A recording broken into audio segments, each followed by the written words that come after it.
Je m'appelle Diopsou Kaimalamda. Je suis un partenaire technique auprès de l'antenne CELIAF dans le cadre de leurs activités.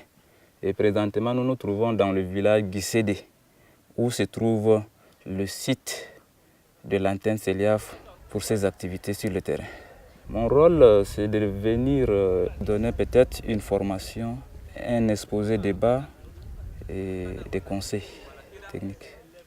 Je suis présidente du comité de gestion de CELIAF Guissédé Tanda. Son mandat est de présidente de l'organisation Garri Poigina.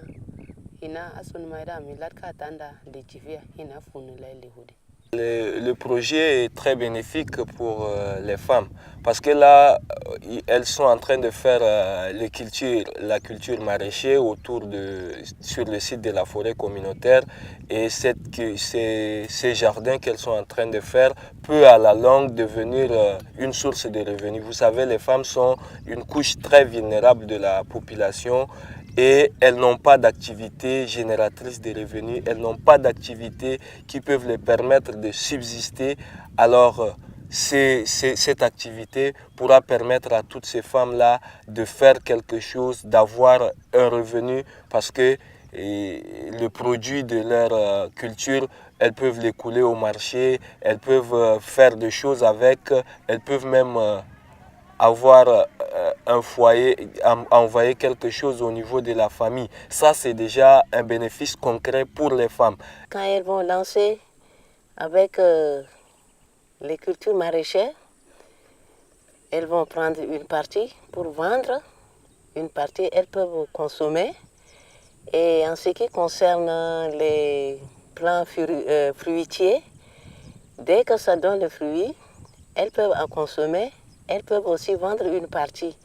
Et l'autre partie pour les arbres forestiers, dès que ça sera à maturité, ça va leur permettre de léguer d'autres branches pour la construction, pour la consommation de l'énergie.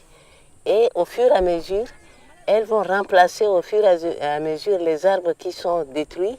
Elles vont planter. Et là encore, quand il y a de l'arbre, ça empêche aussi la désertification. Projet Nambai, au Lini, Soma, so village, no, Bama, Aini, Lena, Aingolo. Bama, Aya, I'm a palm, Gusuma, Mitida, and Pa, Gusuma, Hin, and Leona. Vinona, Mihin, a Kamu, Yifun Unamle, Amakamu, Minsin Unamle, Gusuma, Mitida, and Amfuda, Koryomi, Hin Tila, am Hin to the Moon, Im Sukna, Gusumbila, Hin Am, Fisungur Unamle.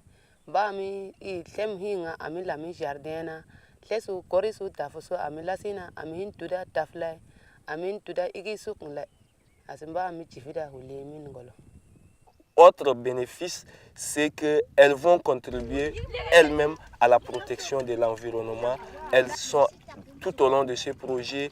On a plusieurs causeries éducatives sur la protection de l'environnement, sur le problème de changement climatique et nous allons certainement tout au long de ce projet faire en sorte que toutes les femmes comprennent la notion du changement climatique, les conséquences qui peuvent advenir et comment on peut tous ensemble protéger notre environnement et avoir un environnement sain et un environnement pour un développement durable.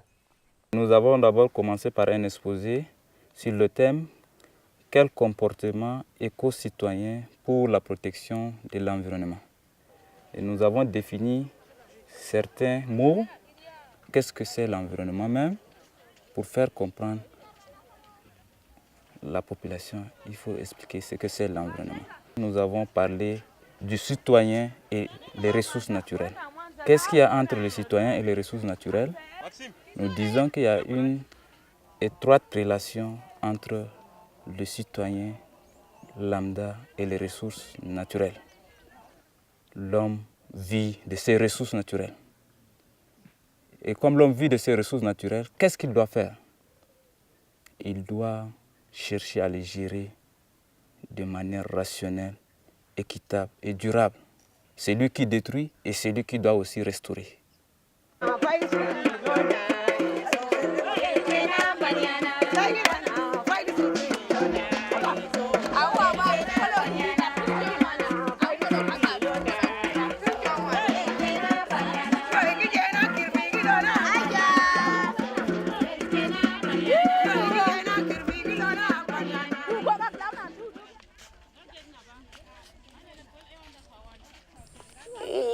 des états, par exemple, les arbres fruitiers, nous avons planté quelques arbres fruitiers et quelques arbres forestiers. Mais comme on n'a pas eu assez d'eau, l'installation d'eau était avec retard et la clôture aussi a eu un retard. C'est ce qui a fait détruire quelques plants forestiers. Et pour les plants fruitiers, quelques-uns sont détruits et il reste quelques arbres qui sont là.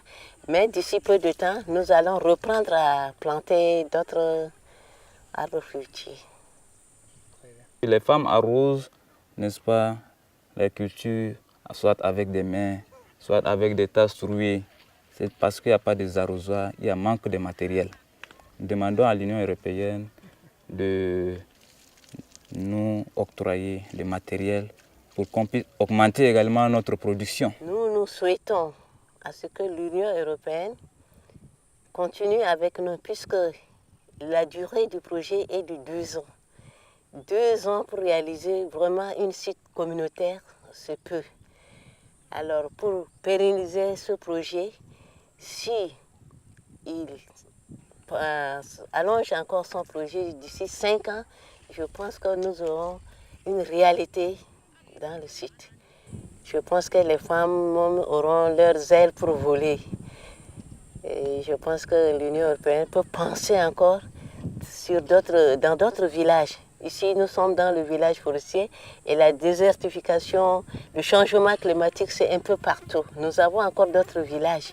Et si vraiment le projet peut atteindre encore d'autres villages, ça serait une bonne chose. La coopération avec l'Union européenne est un pont pour nous pour le développement, est un pont pour l'émergence de la population rurale surtout. Vous savez que le projet dure 2 ans. Or, pour faire une forêt communautaire, jusqu'à ce que cette forêt devienne vraiment viable, il faut au minimum 5 ans. Et je ne sais pas, mon inquiétude c'est que dans 2 ans, quand l'Union européenne va arrêter par exemple son financement, est-ce que ces femmes-là seront déjà capables pour pérenniser ce projet? Il serait un peu difficile, donc j'aurais souhaité que ce projet-là soit un peu prolongé jusqu'à 5 ans. Là, tous les arbres seront à maturité, tout le monde aura compris l'importance, la nécessité de cette forêt et en ce moment-là, elles peuvent elles-mêmes voler de leurs propres ailes. Mais au bout de 2 ans, ce n'est pas facile de faire une forêt communautaire et vu tous les retards que nous avons acquis déjà dans la mise en œuvre de ce projet, il serait un peu difficile. Donc, si l'Union européenne pouvait encore davantage faire en sorte que ce projet soit pérennisé, non seulement ici à Guizédé, mais il y a des mêmes problèmes dans d'autres zones également. Et si on pouvait faire en sorte que ça soit dans chaque village, on ait une forêt communautaire, je pense que la notion de la protection de l'environnement et de l'indépendance, de l'autonomisation des femmes serait une réalité dans nos zones rurales surtout.